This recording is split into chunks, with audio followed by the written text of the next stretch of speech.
दोस्तों, छत्तीसगढ़ शिक्षक भर्ती की घोषणा हुई। पिछले 3-4 दिनों से इस पर लगातार आपको अपडेट मिल रही है, लेकिन कई अभ्यर्थी के पास कई प्रकार के कंफ्यूजन है। इस छोटे से वीडियो में मैं हर चीज आपका कंफ्यूजन दूर करूंगा और कैसे आप सेल्फ स्टडी या और किस किस तरीके से अपनी पढ़ाई कर सकते हैं उसके बारे में मैं आपको बताऊंगा। सबसे पहले मैं आपके कई सारे क्वेश्चंस के जवाब एक एक करके दे दूंगा कि एग्जैक्ट पैटर्न क्या है, सिलेबस क्या होगा, पात्रता क्या है, एज क्या है, कहां पे क्या छूट मिल सकता है, सीटेट अप्लीकेबल है कि नहीं, दूसरे राज्य अप्लीकेबल है कि नहीं, अपियरिंग वाले अलाउड है कि नहीं, और भाई 2 महीने में परीक्षा है तो कैसे अब चीजों को अभ्यर्थी को करना चाहिए, सेल्फ स्टडी कैसे करना चाहिए, बाकी पढ़ाई से कैसे हेल्प लेना चाहिए। तो बिल्कुल एक न्यूट्रल तरीके से मैं आपको बताने की कोशिश करूंगा। तो सबसे पहले तो छत्तीसगढ़ के हमारे सभी अभ्यर्थियों को सैल्यूट है और आप लोग के लिए पीआरटी की ये एक बहुत बेहतरीन भर्ती है। ऑल दो नंबर ऑफ सीट काफी कम है, जैसा कि आप जान रहे हैं कि 2292 पद है, लेकिन इसी में से एक पद आपको लेना है, किसी न किसी को तो मिलना ही है, वो आपका होगा। ठीक है, कोई इंटरव्यू वगैरह इसमें नहीं होना है, आपको डायरेक्ट इस एग्जाम के बेसिस पर आपको जो है सिलेक्शन होगा। तो किन किन बातों का अभी से आप ध्यान रखिएगा कि आपका सिलेक्शन हो सकता है। पहले तो आप बाकी सारी डिटेल भी जान लीजिए, योग्यता, सिलेबस, सब कुछ हम लोग बात करेंगे। 24 जुलाई से जो आपका फॉर्म फिलअप है वो शुरू है और 21 अगस्त के 5 बजे तक आप फॉर्म फिलअप कर सकते हैं। 22 से 24 अगस्त तक आप जो है त्रुटि सुधार कर सकते हैं। 5 से 15 अक्टूबर के बीच आपका एडमिट कार्ड आएगा और 11 अक्टूबर को परीक्षा का दिन है। टेंटेटिव ही लिखा है, लेकिन आप इसी को मानकर चलेंगे और अमूमन आपके पास 2 महीने का यहां पर समय बचा है। ठीक है, एक आपको अगस्त और एक सितंबर, ये 2 महीना आपका समय बचा है। 11 अक्टूबर को एग्जाम है। आपके कुछ कुछ चीजों पर मैं डायरेक्ट आंसर दे देता हूं, क्योंकि आप लोग को बहुत सारे वीडियोस देखे होंगे। क्या अदर स्टेट अलाउड है? नहीं, ये भर्ती 100% छत्तीसगढ़ के मूल निवासी के लिए है, तो अदर स्टेट इसमें अलाउड नहीं होते हैं। क्या इसमें सीटेट चलेगा? बिल्कुल। बहुत यहां पे भी काफी लोगों को कंफ्यूजन है। तो आपका सीजीटेट अगर है पेपर 1 या सीटेट पेपर 1 है तो दोनों में से कोई है तो चलेगा। ठीक है, तो यहां पे भी आपका कंफ्यूजन, ये सब ऐसे चीजें हैं जिस पर आपको क्लैरिटी नहीं मिलती। क्या अपियरिंग अलाउड है?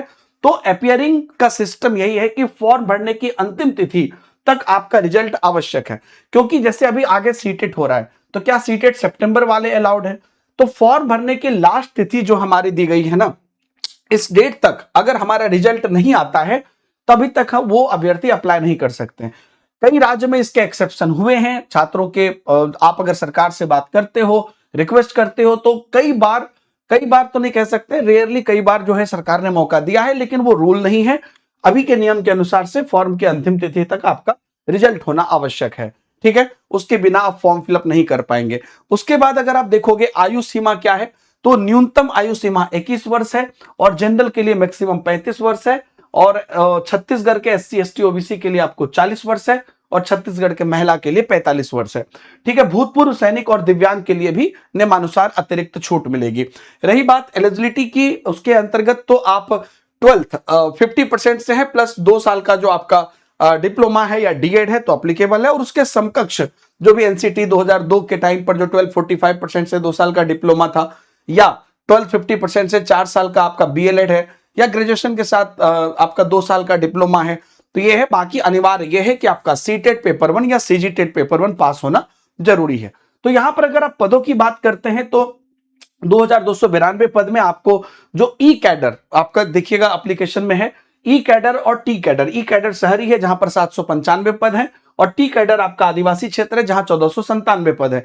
आवेदन शुल्क जनरल के लिए 350, ओबीसी के लिए 250, एससी एसटी दिव्यांग के लिए 200 रुपए आपको यहां पे लगेंगे। परीक्षा के पैटर्न में आपको प्रश्न और अंक की बात करें, 100 क्वेश्चन होगा, 100 आपका अंक होगा। ऑफलाइन ओएमआर शीट आप पर आपकी परीक्षा होगी।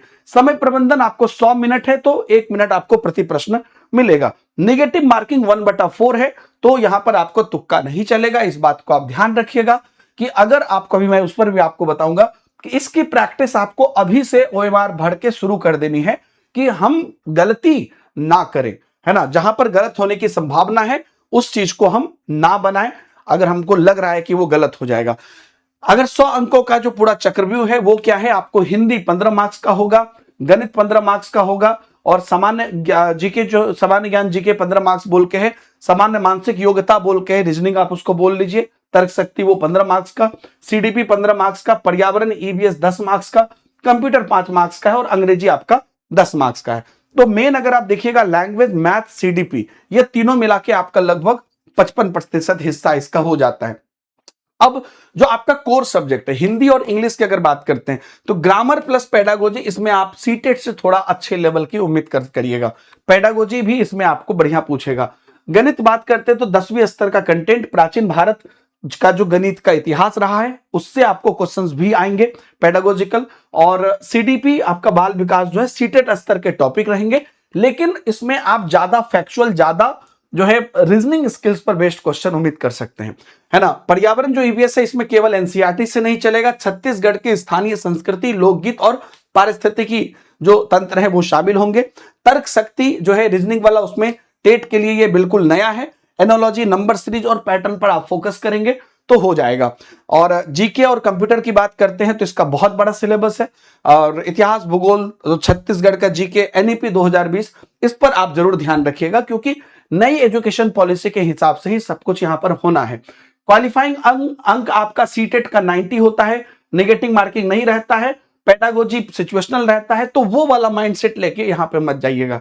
क्यों? क्योंकि यहां पर मेरिट वाली बात है, 100 में से आपको अभी से ही 80 प्लस का टारगेट करना है ना, और उसी हिसाब से अपनी तैयारी करनी है।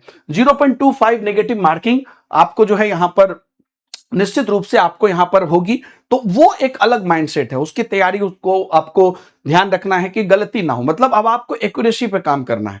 सीटेट में हम लोग बोलते हैं पूरा बना के आओ, तो यहां पर वो नहीं चलेगा। अब तथ्यात्मक प्रश्न होंगे, जीके रीजनिंग बहुत बड़ा होगा, तो आपको मतलब उस हिसाब से उसके समय बस 2 ही महीना है, वो ध्यान रखना है। अपने सीटेट ज्ञान के भरोसे यह परीक्षा आप नहीं निकाल सकते हैं। 30 नंबर की रीजनिंग और जीके आपकी मेरिट तय करेगी, वो भी एक महत्वपूर्ण पोर्शन आपके लिए आएगा। अगर आप आगे की टाइमलाइन अगर तरीके हमारे से पूछते हैं तो आपको सबसे पहले शुरुआत में इन सभी चीजों पर काम करना शुरू कर देना चाहिए। जो आपका रीजनिंग है, छत्तीसगढ़ का जीके, कंप्यूटर है, एनईपी है, इन सब पर आप काम करना शुरू कर दीजिए। उसके साथ आप जो है पैरेलल कर सकते हैं, या कुछ दिन बाद जब ये थोड़ा सा पकड़ में आ जाए, आप अपना गणित, हिंदी और अंग्रेजी ग्रामर को पेडागोजी के साथ गहराई से पढ़ना शुरू कर दीजिए। आपका वो पढ़ा हुआ है, इसलिए उसको हमने सेकंड स्टेप पर रखा है। केवल ऑफलाइन ओएमआर शीट पर आप अभ्यास करिए अभी से ही। 100 मिनट की लिमिट और नेगेटिव मार्किंग का रिस्क मैनेजमेंट अभी से करना शुरू करिए। वीक में कम से कम 2 दिन से 3 दिन, है ना, आप ये करिए और जनरली भी उसको प्रैक्टिस करने की कोशिश करिए, है ना। तो ये बहुत इंपॉर्टेंट है दोस्तों। अब आप लोग को मैं बता दूं कि जो भी आपने, चूंकि सब्जेक्ट आपको पता है, जो सिलेबस है उसको मैंने ब्रीफ कर दिया। इसकी डिटेल हमारी टेलीग्राम ग्रुप की लिंक आपको डिस्क्रिप्शन कमेंट में मिल जाएगी, तो वहां पर भी हम आपको ब्रीफ कर देंगे और आपको सब चीजें यहां भी बता दी है। तो इंपॉर्टेंट क्या है? इंपॉर्टेंट यह है कि अगर आपको सिलेक्शन चाहिए तो आप अभी से उस पर मेहनत करना शुरू कर दीजिए। 2 महीना बस बचा है। अगर आप चाहते हैं कि हम लोग भी इसके लिए कोई बैच लाएं या और आपको कुछ गाइडेंस आपको चाहिए, तो हमें कमेंट में जरूर बताइए, क्योंकि छत्तीसगढ़ के लिए ये बहुत प्रीशियस है। और मुझे पता है छत्तीसगढ़ के अभ्यर्थी काफी मेहनती होते हैं, बस एक सही राह की जरूरत होती है।